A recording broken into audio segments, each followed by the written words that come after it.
welcome to Let's Get Growing. It's Jo Swann here, the Horticultural Manager at Bulwell Forest Garden here in Nottingham. And we are at the start of September and it's all gone very autumnal. So we've had a lot of rain after a very dry summer. Yesterday we had a monsoon of hailstones and it's getting a little bit cooler. We're still in double figures. But yeah, it's all starting to look very autumnal. And if you look here, we've got a lovely squashes ripening. We've got a few different varieties. I think this is Crown Prince. We've got little sweet dumplings and some butternuts. So yeah, that's lovely, lovely to see. So let's get busy with this week's pack. So let's get growing. So yeah, here we are in our polytunnel and look at all our amazing tomatoes, which have been one of the best crops we've had this year. We've had lots of red ones, there's still lots of green ones. I think they've got time to ripen up.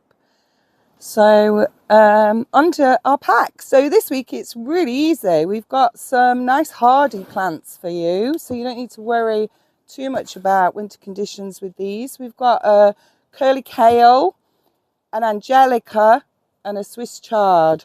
So the curly kale, we're looking for a bit of greenery for the winter months.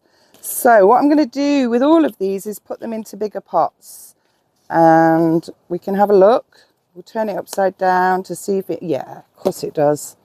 It's totally filled its pot. So what I'm going to do with this is just tease out the roots at its base just to encourage it. And I'm going to plant it deep into the pot, because all brassicas like to be planted deep. Put my compost in, and then I'm going to press it down very, very firmly. Some of the leaves are a little bit eaten. I'm going to take off a couple of them just to encourage a bit of new growth. So that's it. That's very easy. Now we've got Swiss chard. So chard's a good hardy plant that gives us a little bit of winter greenery. And then it should have more growth on it next spring. So again, we're going to tip it. It's not quite filled its pot as much, but it's nearly there. I'm just going to tease out that gently.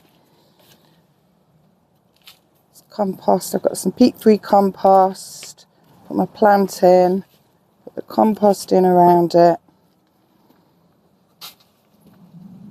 Press it down.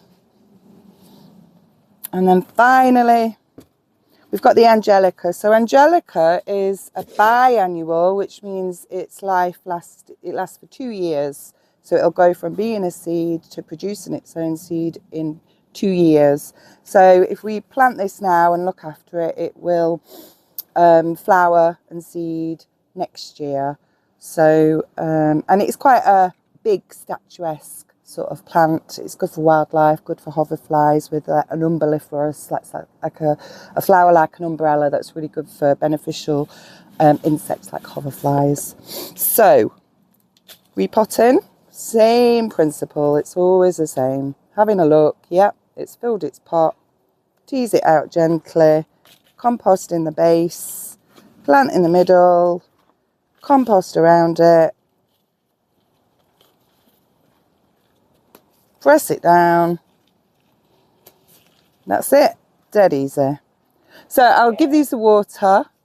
I'm going to take off. That leaf's a little bit curled up. I'm going to take that off. Encourage a bit of new growth.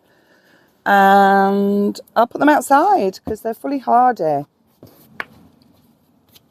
So that's it. Very easy. So finally, we're just going to have a look at some of our plants that are outside that we've had in the packs.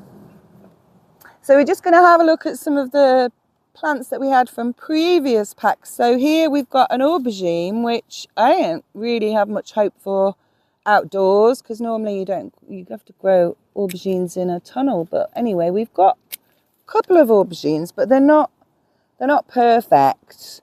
But parts of them are still edible. To be honest, they've been a little bit neglected and I think something's burrowed into there. I don't exactly know what. But the rest of the fruit will be edible. And then I'm going to look at our tomatoes here. And we've still got some green ones on.